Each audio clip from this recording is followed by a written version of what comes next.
and welcome back to Friday Reads, where we help you find your next read. I'm Jill. And I'm Julie, and it's a little dark today because Jill and I are at the theater in Kimberly. The Valley Grand Theater was nice enough to sneak us in before the movies start today because we are featuring books that went on to become movies that won Academy Awards, either for Best Picture or the people who acted in it or directed. So, Jill, what's your first pick at the theater this morning? So this one didn't win yet. But it might. But it might. This is Killers of the Flower Moon, The Osage Murders, and The Birth of the FBI by David Grant. This is up for Best Picture for sure this time. It has 10 nominations in the upcoming Academy Awards, which will be on March 10th if you're interested in watching it to see if it wins. It is up for Best Picture, but no nomination for Leonardo DiCaprio, who is in this, which some people find troubling.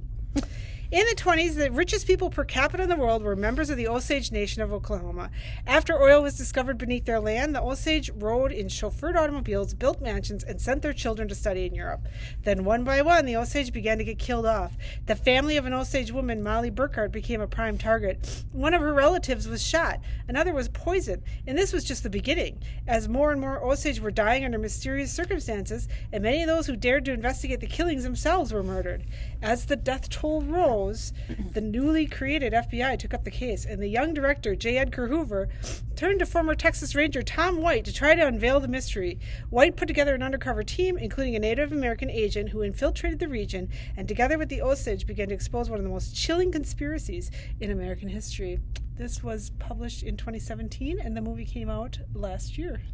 I have that on hold to read. I had a girlfriend who has a book club who reads the book and then goes sees the movie. She told me I should definitely read that book before I see the movie, so I put it on hold this week. My first pick is the book Room by Emma Donoghue, and this was published back in 2010. And in 2016, Brie Larson won Best Actress for her outstanding performance in this movie. To 5-year-old Jack, Room is the world. Told in the inventive, funny, and poignant voice of Jack, Room is a celebration of resilience and a powerful story of a mother and a son whose love lets them survive the impossible. To 5-year-old Jack, Room is the entire world. It's where he was born and grew up. It's where he lives with his ma as they learn and read and eat and sleep and play. At night, his ma shuts him safely in the wardrobe, where he is meant to be asleep when old Nick visits.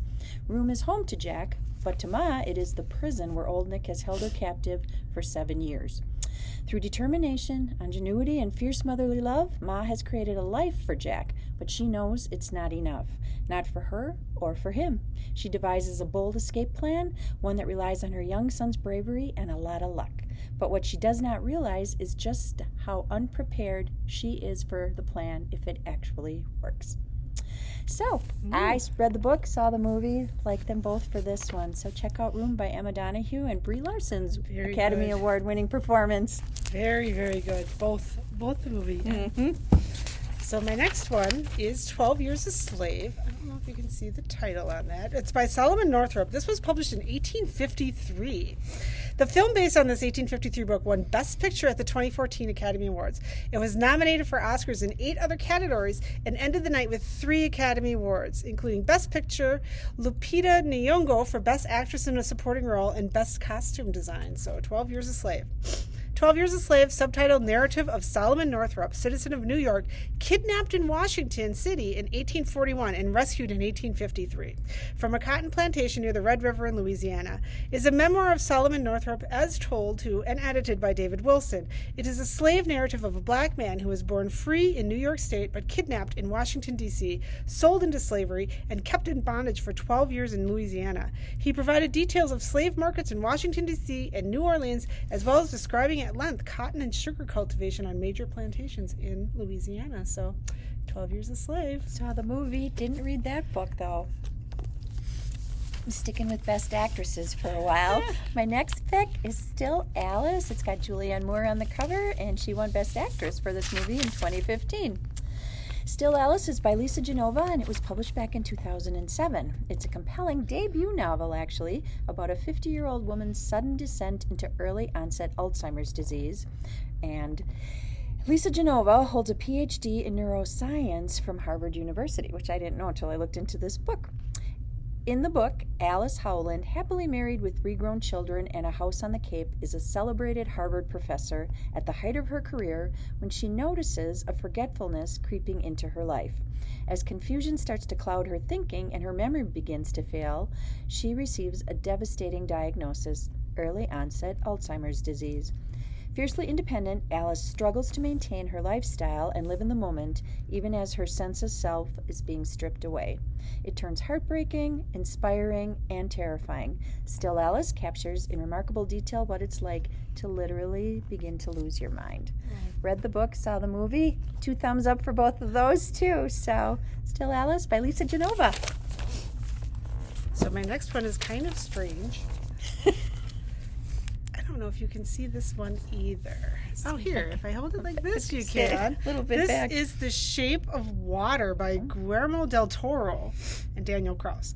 The Shape of Water received 13 nominations in the 90th Academy Award, the most of any film in the 2018 race. It won 4 categories: Best Production Design, Best Original Score, Best Director, and Best Picture. Best Picture of 2017 was The Shape of Water, and there is a book that goes with it. It was a strange movie, and it's probably a strange book. It is 1962, and Elisa Spioto, mute for her whole life, orphaned as a child, is struggling with her humdrum existence as a janitor, working the graveyard shift at Baltimore's Oakham Aerospace Research Center. Were it not for Zelda, a protective coworker, and Giles, a loving neighbor, she doesn't know how she'd make it through for the day. Then one fateful night, she sees something she never meant to see: the center's most sensitive asset ever, an amphibious man, captured in the Amazon to be studied for Cold War advancements. The creature is terrifying but also magnificent, capable of language and understanding emotions, and Elisa can't stay away. Using the sign language, the two learn to communicate. Soon affection turns into love, and the creation becomes Elisa's sole reason to live. But outside forces are pressing in, and Richard Strickland, the obsessed soldier who tracked the asset through the Amazon, wants nothing more than to dissect it before the Russians get a chance to steal it. Eliza has no choice but to risk everything to save her beloved. With the help of Zelda and Giles, Eliza hatches a plan to break out the creature, but Strickland is on to them, and the Russians are indeed coming. The Shape of Water. Did not read the book, but I did see that movie, and I agree that was an unusual, very strange. unusual movie. Very strange. Kind of picked a classic for my third pick, and it is Mario Puzo's The Godfather, which was published back in 1969. In 1972, the film The Godfather had 11 nominations, and it won 3 Academy Awards: Best Picture, Best Actor for Marlon Brando, and Best Adapted Screenplay from a Book for Mario Puzo and Francis Ford Coppola. So The Godfather is the epic tale of crime and betrayal that became a global phenomenon. Almost 50 years ago, a classic was born. A searing portrayal of the mafia underworld, The Godfather introduced readers to the first family of American crime fiction, the Corleones, and their powerful legacy of tradition, blood, and honor. The seduction of power, the pitfalls of greed, and the allegiance to family, these are the themes that have resonated with millions of readers around the world and made The Godfather the definitive novel of the violent subculture that, steeped in intrigue and controversy, remains indelibly etched in our collective consciousness. This is actually the first book in the series. I didn't realize The Godfather was a series. I didn't know that When I looked either. at it, it had actually 5 books in the series, and I know the Godfather movie spun off sequels, so if you want a classic, go back to The Godfather by Mario Puzo. So this is, I think, my only book that doesn't share the same name as the movie. This is Caging Skies by Christine Lunens. This is Jojo Rabbit. The movie Jojo Rabbit is based on this. This book was an inspiration for the 2019 film Jojo Rabbit, which was nominated for 6 Academy Awards in 2020, including Best Picture. It won the Oscar for Best Adapted Screenplay from this book.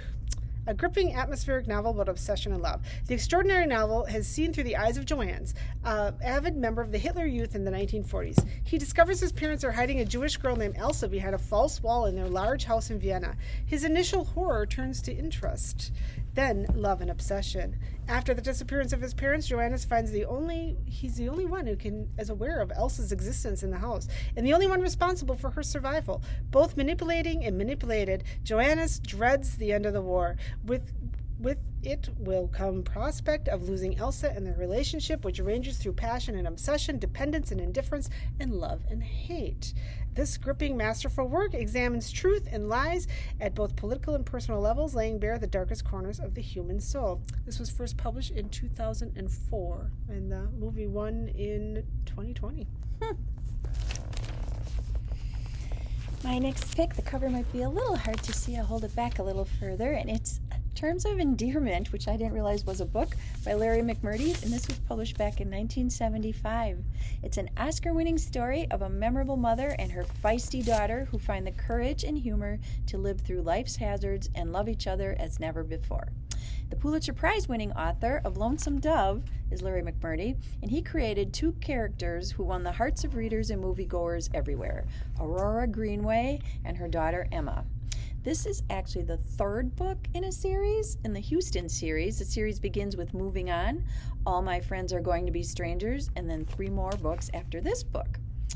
That the film worked is a bit of an understatement. Terms of Endearment was practically an instant classic, landing as the second highest grossing film of 1983 behind only Return of the Jedi. And while the long theatrical run continued, it landed a whopping 11 Oscar nominations and took home the major prize of Best Actress for Shirley MacLaine playing Aurora Greenway, Best Supporting Actor for Jack Nicholson, and Best Adapted Screenplay, Director, and Picture for James L. Brooks, the only individual to ever win all 3 of those prizes for her directorial debut. So, didn't realize, like I said, seen the movie several times, never realized it was based on a book series. Well, So Terms of Endearment by Larry McMurtry. that's why doing these things is cool. Discovering all sorts of things. Yeah, we learn too. Okay, so this is Nomadland, Surviving America in the 21st Century by Jessica Bruder. This was published in 2017. The film based on this book won Oscar for Best Picture in 2020, Best Director, and Frances McDormand won for Best Actress for her performance in the film. It was nominated in a total of 6 categories. Nomadland. From the beet fields of North Dakota to the campgrounds of California to Amazon's Camper Force program in Texas, employers have discovered a new low-cost labor pool made up largely of transient older adults. These invisible casualties of the Great Recession have taken the road by the tens of thousands in RVs and modified vans, forming a growing community of nomads. Nomadland tells a revelatory tale of a dark underbelly of the American economy, one which foreshadows the precarious future that may await many more of us. At the same time, it celebrates the exceptional resilience and creativity of those Americans who have given up no ordinary rootedness to survive, but have not given up hope. So, this was really good movie. I liked this one. We did too. Yeah, so. we saw that too. My last pick is a familiar character probably to everybody. That's Forrest Gump sitting on his park bench. This was published by Winston Groom in 1986. Meet Forrest Gump, the lovable and surprisingly savvy hero of this remarkable comic odyssey. After accidentally becoming the star of University of Alabama's football team, Forrest goes on to become a Vietnam War hero, a world-class ping pong player, a villainous wrestler, and a business tycoon as he wonders with childlike wisdom at the insanity all around him. In between misadventures, he manages to compare battle scars with Lyndon Johnson, discover the truth about Richard Nixon, and survive the ups and downs of remaining true to his only true love, Jenny. And on an extraordinary journey through 3 decades of the American cultural landscape. Forrest Gump has one heck of a story to tell us, and you've got to read it to believe it. Forrest Gump the film, released in 1994, won 6 Academy Awards, including Best Picture and Best Director for Robert Zemeckis, and everyone probably knows that Tom Hanks won for Best Actor for his portrayal of Forrest in Forrest Gump. Awesome pick. So we helped you find something fun to read in this awards season, and don't forget to watch the Oscars on the 10th of March. Yeah, that's exciting. I've got a lot of the pictures that are nominated. Now I'm like, now I need to go back and see what they're all based on too, because some of these I was like, wow, didn't realize it. You can find us on our Facebook page, on our YouTube channel. Jill puts a link from our Kimberly Public Library website. Thank the theater for letting us in before the movies start today so we could sneak in and film in the theater in these comfy leather seats. So until next time, we thank you for watching. Bye. Bye.